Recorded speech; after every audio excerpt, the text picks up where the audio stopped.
I've said this before, but this is you're dealing with a hurricane, right? You're not Yeah. dealing with a boxing match. You can't win this.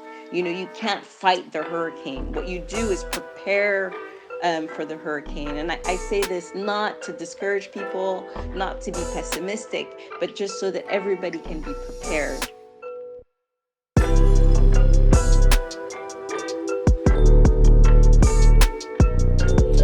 Episode 21. Thank you so much for the support and the enduring comments that we get from not only our shareholders but family and friends.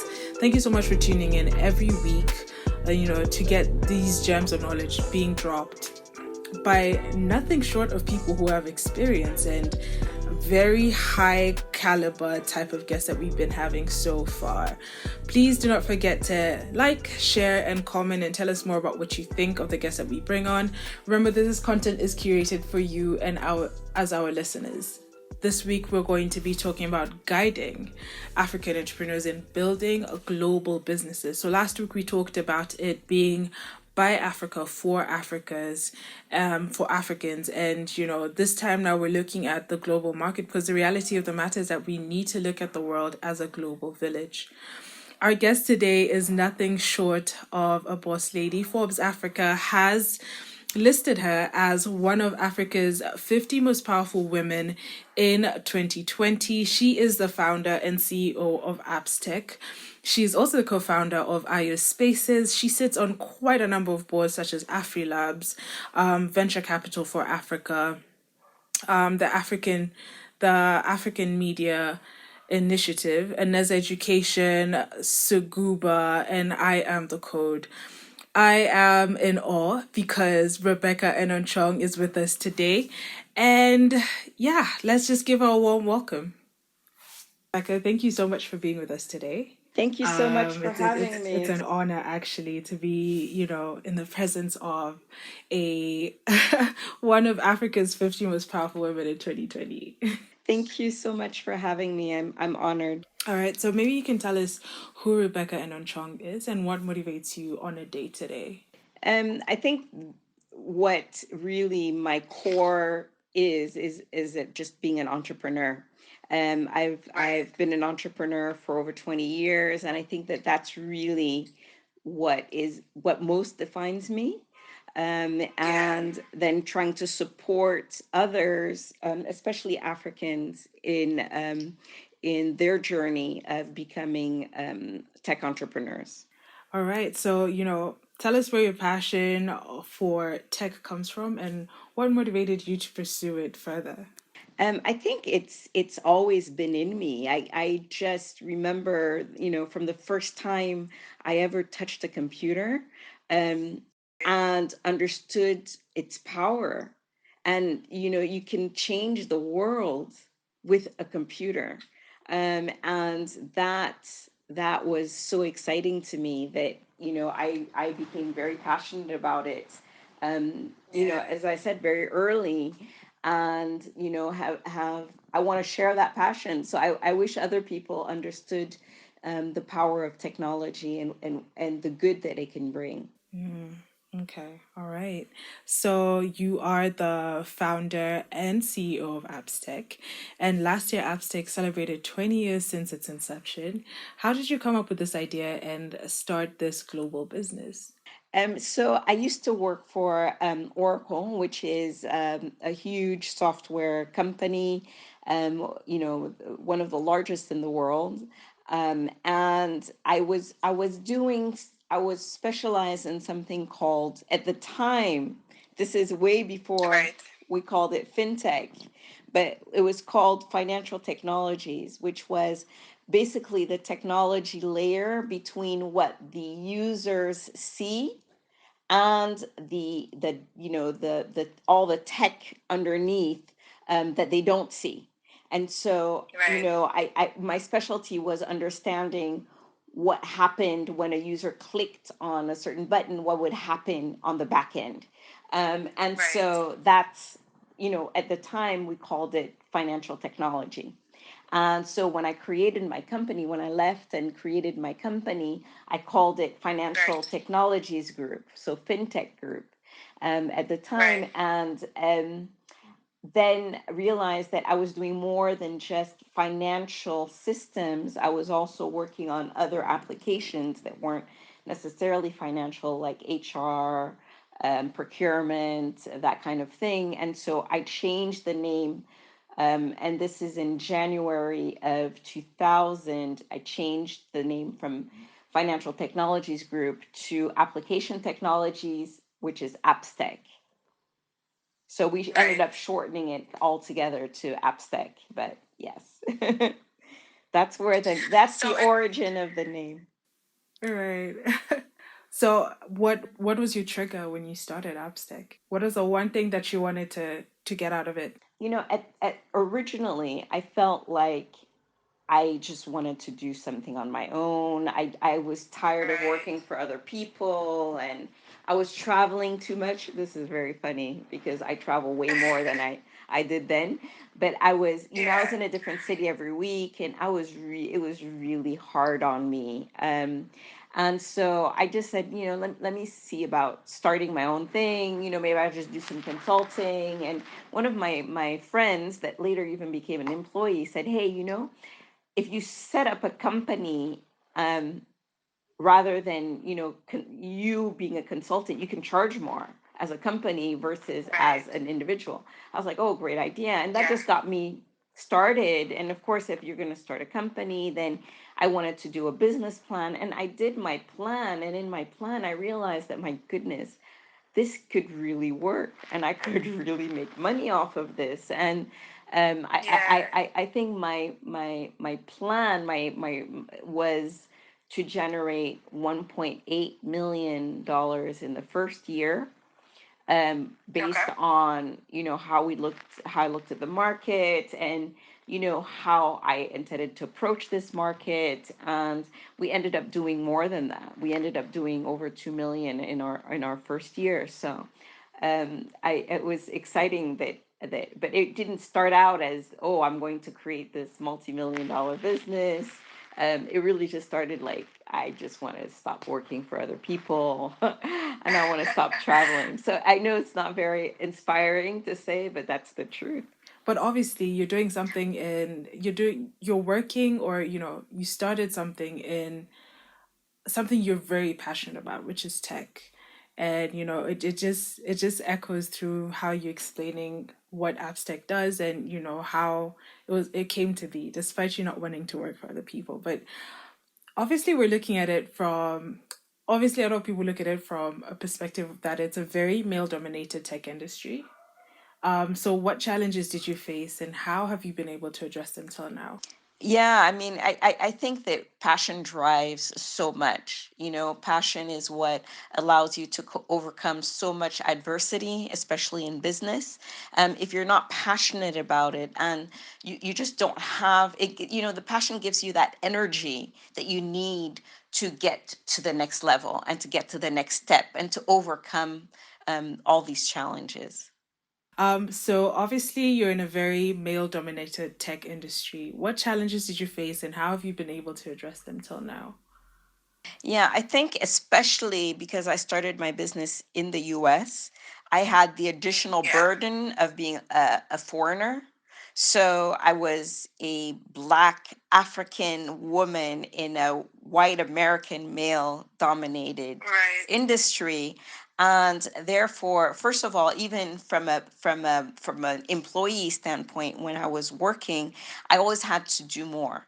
I always had to do, I always had to get external validation. I'm the first person that was certified in the world on the Oracle financial systems, right? I was the very first, even within Oracle. Like, I'm I passed all the exams that were necessary as soon as the test.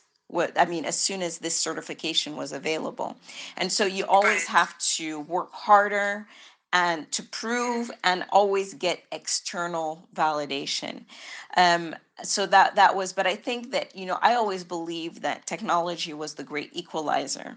When you download an application onto a phone, you don't look to see who created it, right? And so I always believe, and I still believe that the technology is a great equalizer. You know, when you have really good technology or you're delivering really good products, yeah, I think that the people don't look at who's behind it. Where you do start seeing um, a huge difference is when you're trying to raise money, right? Because you can't hide. So initially, like I hid, you know, we created this huge corporate brand, um, and really worked hard. Our marketing department was big for a very small company, and we did a lot to build this brand around Appstick so that it wasn't looking at who the employees were because most of us were African. And because we were a startup and we were in an industry that had a lot of long-standing competitors that had been there, you know, for very many years and had 150,000 employees, we really had to work hard in branding to make sure that, you know, we weren't subject to all these questions about, are you good enough? But you know, when you go in front of your banker, you're not, you can't hide behind, you know, this corporate, yeah, the brand. I mean, my business card had no title, right, for many years. I'd never had a title on my business card because people didn't really want me to be the CEO, so that I could go into a meeting and I could be the salesperson, I could be the engineer, I could be so many different things, so that people wouldn't be uncomfortable thinking that I was the CEO. And we had so many issues, I mean, where people would refuse to believe it. And so I'm like, you know, let me just skip that step and not have to explain over and over again that, yes, I am the CEO. Let me just skip all that. So um, I didn't lie about it, but I definitely didn't put it forward. And I would say that 99% of the people assumed that I was just an employee. But in front of the bank, believe me, it mattered. We had our account one time suspended, or blocked, because they didn't like the fact that our CFO was a Nigerian and they wanted to do additional due diligence. Yeah, this is in the US. And then here in Cameroon, I actually was refused entrance to a bank. Like they literally did not let me inside the bank, because they's like, this is a bank only for businesses. Yeah, it was Citibank, by the way, and we had accounts. We had accounts in Citibank, and I've told them the story, so they know about this. You know, eventually we did end up opening an account in Cameroon, in Citibank Cameroon, but it's just the way I was even treated as a customer. It was like an under customer. And, you know, those are some of the challenges. But I think the challenges aren't the technology. The challenges really are, you know, the way people perceive you as a business person, you know, the way they look at you as, you know, being able to run a multi-million-dollar company. And so we never got any external funding from any venture capitalist. We never got even a facility, an overdraft facility by any bank. We really just grew organically. So yeah, so I think that's the real challenge, is all the money part. You know, rather than really the, you know, the business end. I know that one contract that we had, and you know, that with a customer, they actually told us that for Black people, they felt that they'd given us sufficient money and refused to pay almost $3 million of a remaining contract, because they just didn't understand why we would need the money because we're Black. I mean, literally, that's what they said to me. And yeah, so it's it was just too much money, even though the contract, I mean, it was like there was a contract signed, and but at one point they just decided that, yeah, for a Black person, this is just too much. We had another customer saying that, um, because we actually had to send a resume, which we don't like to do. But they actually asked us for a copy of the resume, and they looked at the name, and the name was very African sounding. And they're like, at this, for your rates, we expected a white person. And this is an African customer. So it's something that we've had to deal with, where not just traditional Western businesses and individuals don't believe that, as Africans, especially as African women, that we're capable, but Africans themselves don't believe that we're capable. And so that's something that we all have to overcome, is being able to trust ourselves. Which actually brings me to my next question. And like, obviously, with the challenges that you've experienced, that you'll obviously need a support system. And that seems like a lot of, hurdles that you've been through. And, there always has to be something that you fall back on, or somebody you go to for advice for. And I guess that's what AfriLabs Foundation has done. And so, with that said, what kind of support do African startups require to survive those brutal early years and thrive? Okay, so I think that peer-to-peer um, mentorship is huge. Right. For me, it was a lifesaver.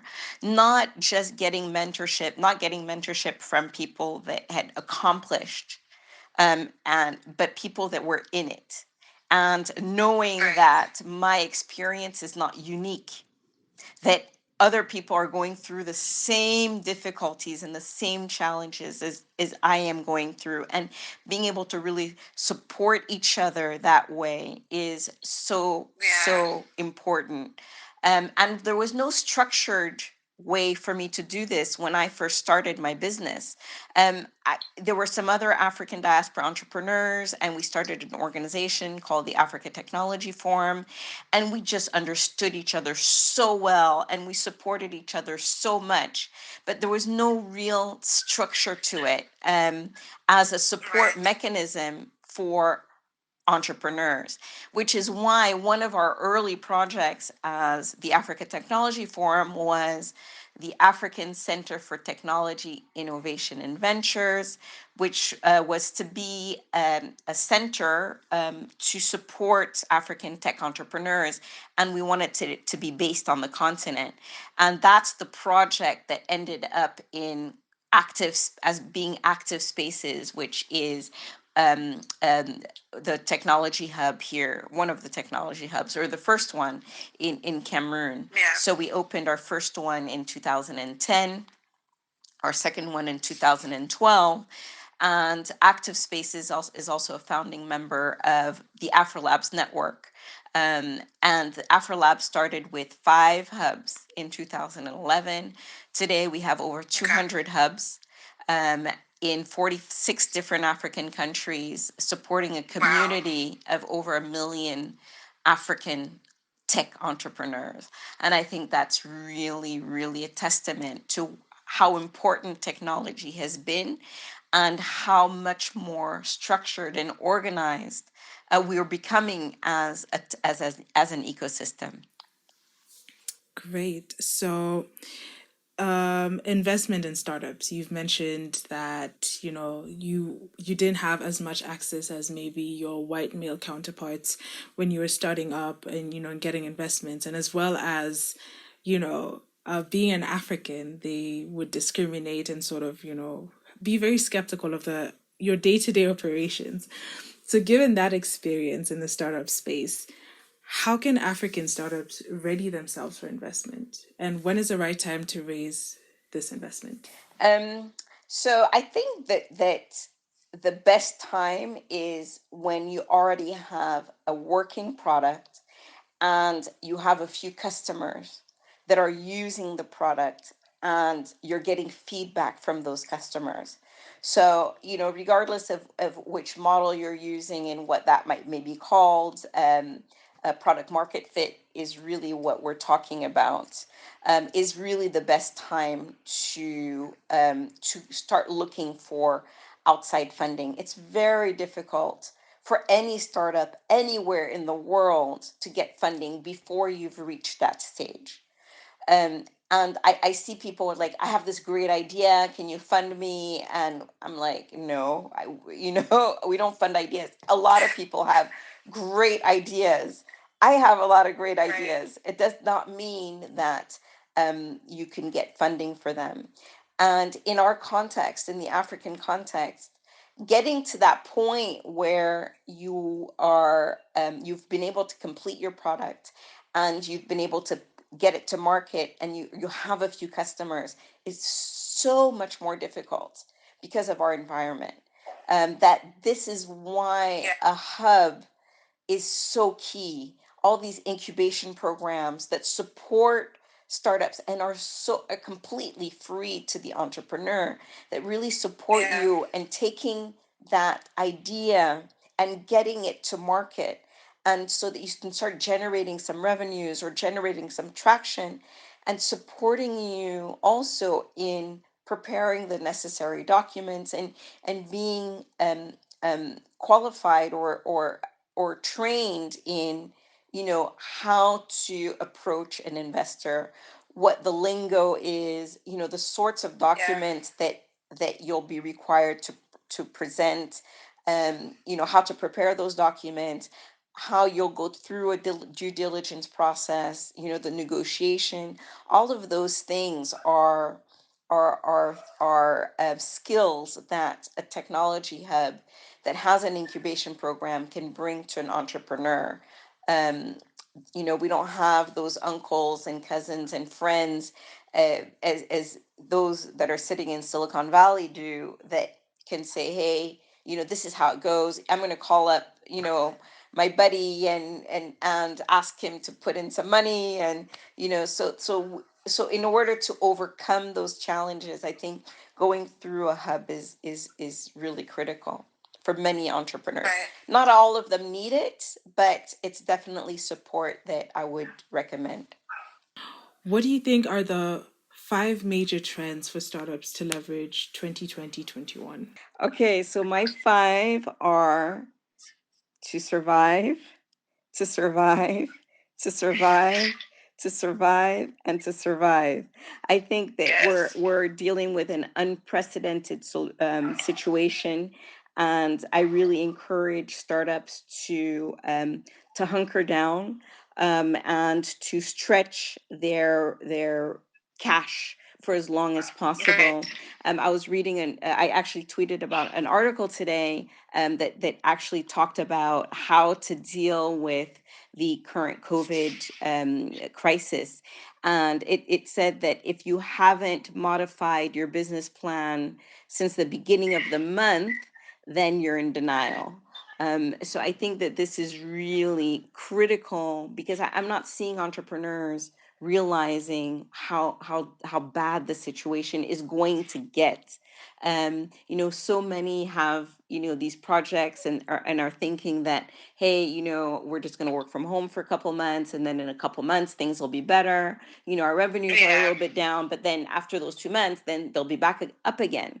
And it's not going to be that way. You really have to anticipate that for the next year, things are going to be very, very difficult.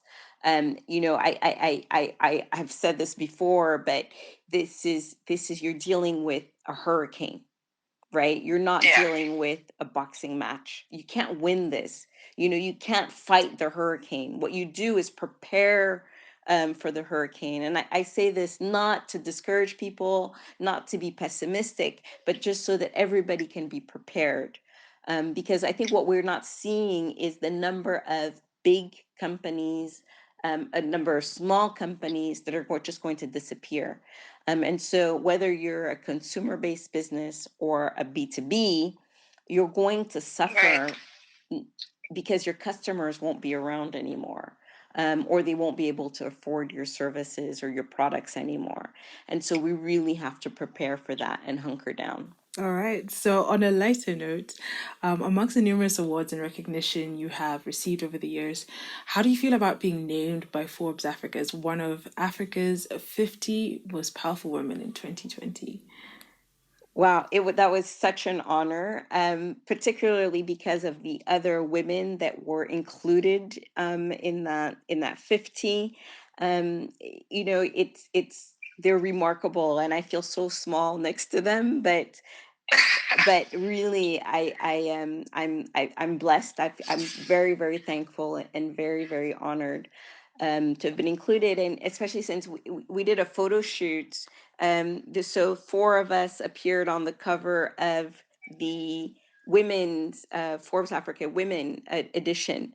And that's the first time I've ever been on the cover of Forbes. So I was really excited about that. And I think that what's important to me is that it strengthens my voice, and it allows me to speak to people that may not have heard me before, and speak passionately about the possibility of technology entrepreneurship, and how it can help us in developing our continent.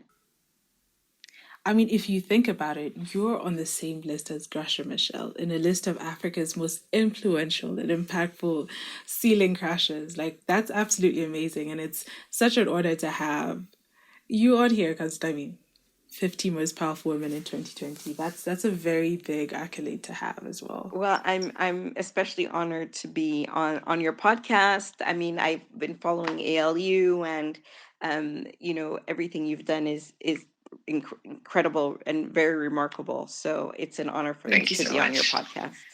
All right. So, with that said, with your plethora of experience from your past and being in the industry for more than 20 years and even working harder way before that, what is your advice for the young Africans looking at building the next big global business? I would say that my first thing is discipline. It doesn't happen overnight. It's really, you have to be committed to putting in the really really hard work, and that hard work that nobody else can see.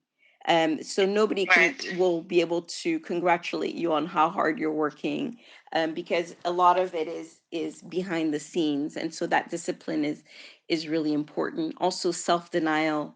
You're going to have to say no to yourself a lot, and make huge sacrifices personally. I think sometimes people don't anticipate. I always say that comfort is your enemy as an entrepreneur.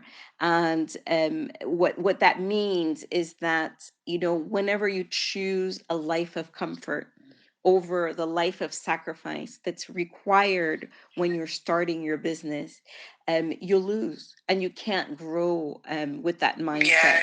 So, just hunker down. Don't try to, there's no flash in it, there's no glamour in it. It's just a lot of hard work, and discipline. The other suggestion I would have is to really look at how your business can scale. And if you're looking at your market, and a lot of entrepreneurs only look at their local market, and they say, well, I have this many uh, potential customers in my country, and those markets are generally way too small for you to scale in any significant way. And so you really need to look at how your product can scale, not just across Africa, but across the world.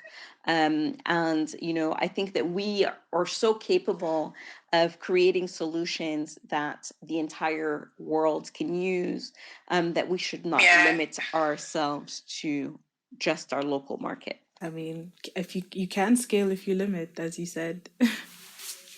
All right then. Well, thank you so much for being with us today. It's been an honor to have someone of your caliber, be a part of this podcast and sort of enlighten the experiences, and people can relate as well to the African experience, to the female perspective as well, and to also the tech perspective. And yeah, it's been amazing having you here. So thank you so much for being with us today. Well, thank you so much for having me on your podcast, and stay safe. All right then. Thank you.